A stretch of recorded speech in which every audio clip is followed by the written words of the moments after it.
Viewers, কেমন আছো তোমরা সবাই? ভালো আছো? আমিও খুব ভালো আছি। তো আজ চলে আসলাম তোমাদের কাছে আমার ছোট্ট একটা ইন্ট্রোডাকশন ভিডিও নিয়ে। আমি রিমাশ্রী, মানে তোমাদের রিমাশ্রী ব্লগের রিমাশ্রী। তো কি ভাবছো তোমরা, এটা আমার রান্নার চ্যানেল? একদমই নয়, এটা হলো ডেলি ব্লগ চ্যানেল। এখানে তোমরা রান্না, নাচ, গান, আমার রোজকার কাজকর্ম, বিভিন্ন জায়গায় ঘুরতে যাওয়ার ভিডিও সমস্ত কিছুই পাবে। আসলে কি বলো তো, এই ইউটিউবের জার্নিটা কিন্তু আমার কাছে একদম নতুন নয়। এই ইউটিউবের জার্নি আমার জন্য শুরু হয়েছিল 2 বছর আগে। আমার দুটো কিডস চ্যানেল রয়েছে, একটা হলো মাস্তি কি পাঠশালা আর আরেকটা হলো রেনবো কিডস। তোমরা চাইলে ওই দুটোকেও ফলো করতে পারো। তোমাদের বাচ্চার, এই ধরো একদম ছোট্ট বাচ্চাদের পড়াশোনা শেখানোর জন্য খুব সুবিধা হবে। আসলে আজকাল আমরা মায়েরা খুবই ব্যস্ত না, তাই। আর ঠিক সেই কারণে রোজকার ব্লগ এখানে আপলোড করা হয় না। বুঝতেই পারছো, সময়ের অভাব। কিন্তু আমি নিশ্চয়ই চেষ্টা করব যে এখানে রোজ ভিডিও আপলোড করার। আসলে কি বলো তো, আমি রান্নায় একদমই পটু নেই। বিয়ে হয়েছে আমার 2 বছর, আর এই 2 বছরেও সমস্ত কাজকর্ম আমি এখনও খুব একটা ভালো করে শিখে উঠতে পারিনি। ওই যখন আমার শাশুড়ি মা বাড়িতে থাকেন না, তখনই মাঝে মধ্যে রান্না করি, চেষ্টা করি আর কি। ওই খাওয়ার মতন হয়ে যায়। এই যেমন আজ বানাচ্ছি ডিমের ঝোল লাঞ্চের জন্য। আসলে কি জানো তো, এই ডিমের ঝোলটা দিয়ে কিন্তু আমার প্রথম রান্নার হাতে খড়ি। ওই যখন বাবা মায়ের কাছে ছিলাম, তখন তো আর রান্নাবান্না কিছু করতাম না। তখন পড়াশোনা, কলেজ, বন্ধু, টিউশনি, চাকরি বাকরি এসব নিয়েই মেতেছিলাম। তাই তখন যখন ওই টুকটাক কিছু রান্না করতে হতো, মানে ওই স্ন্যাক্স কিছু বানাতাম। আর যদি লাঞ্চে কিছু করতে হতো, আমি এই চটজলদি ডিমের ঝোলই রান্না করে ফেলতাম, কারণ এটা আমার কাছে খুব ইজি লাগতো। আর ওই তেল ছেটার ভয়টাও একটু আমার কাছে কম থাকতো। তাই যখন শ্বশুরবাড়িতে এলাম, সেখানে এসেও কিন্তু প্রথম রান্নাটা আমি ডিমের ঝোলটা দিয়েই করেছিলাম। একটু প্রপোর্শন গণ্ডগোল হয়েছিল ঠিকই, কিন্তু খাওয়া গেছিলো। আজকেরটা কীরকমভাবে জানি না, খেয়ে তোমাদের জানাবো। ছোটোবেলা থেকেই নাচ করতে খুব ভালোবাসতাম। নাচ শিখেছি, বিভিন্ন স্টেজ পারফরমেন্স করেছি, নাচের এক্সাম দিয়েছি, সমস্ত কিছু করেছি। কিন্তু একটা সময় পড়াশোনার চাপে নাচটাই বন্ধ হয়ে গেল। এখন ভাবলে খুব কষ্ট লাগে, মনে হয় যদি চালাতে পারতাম তাহলে খুব ভালো হতো। আর এইসব কিছুতে রান্নাবান্নার ইন্টারেস্ট আমার একদমই ছিল না ছোটোবেলা থেকে। কিন্তু ওই যে বলে না, কখন কি হয় বলা যায় না। এখন দেখো মোটামুটি আমি পারি। এই যেমন ধরো ডিম, চিকেন, এই সমস্ত কিছু মোটামুটি পারি, মানে কাজ চালিয়ে যেতে একদমই পারি।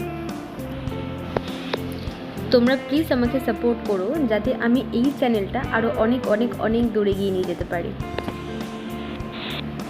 চলো, তোমাদের সাথে কথা বলতে বলতে আমার রান্না কিন্তু প্রায় অনেকটা এগিয়ে এলো। তোমরা দেখতেই পেলে তো, মশলাগুলো সব দিয়ে ঢাকা দিয়ে দিয়েছি।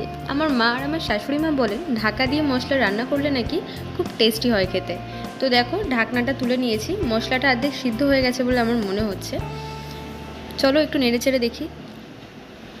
হ্যাঁ, সিদ্ধ হয়ে গেছে। দেখো, ওই যে মশলা থেকে তেল ছেড়ে দেওয়া বলে না, ওরকম।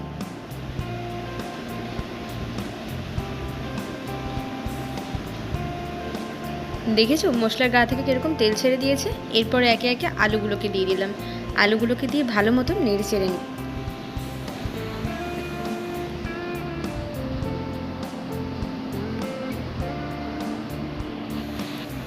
বিয়ের প্রথম প্রথম খুব বোর লাগতো, বুঝতে পারতাম না কি করব, কারণ সেরকম কোনো কাজও ছিল না সারাদিন। তখন টাইমটা কতটা বড় লাগতো আমার, আর এখন মনে হয় টাইমটা কতটা কম। আসলে এই তিনটে ইউটিউব চ্যানেলের পেছনে না প্রচুর পরিশ্রম।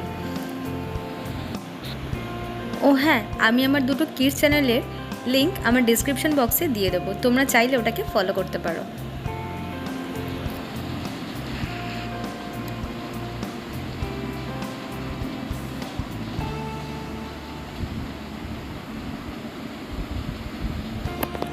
আমি কিন্তু এখানে গরম জল ইউজ করছি, কারণ রান্নাতে গরম জল ইউজ করাটাই বেটার। ঠান্ডা জলে নাকি রান্নাটার খুব একটা টেস্ট হয় না, তাই। দেখো একে একে ডিমগুলোকেও দিয়ে দিলাম।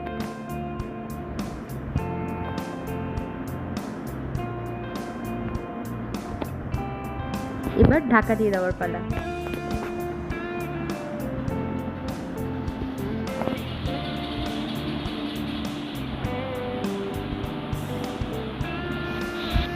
আমি জানি আমার এই ভিডিওগুলো খুব ক্লোজ থেকে ক্লিপ নেওয়া হয়ে গেছে। আসলে কেন বলো তো, আমার ডান হাতে খুন্তি আর বাঁ হাতে ফোন ছিল, তাই জন্য। তবে পরের বার থেকে চেষ্টা করব কারোকে হেল্প করতে বলার জন্য। তখন আসলে বাড়িতে সেরম কেউ ছিল না, তাই কারোকে বলতে পারিনি। দেখো, তোমাদের সাথে কথা বলতে বলতে ডিমের ঝোলটা প্রায় ফুটে গেছে। এবার ঢাকা দিয়ে কিছুক্ষণ হতে দিই।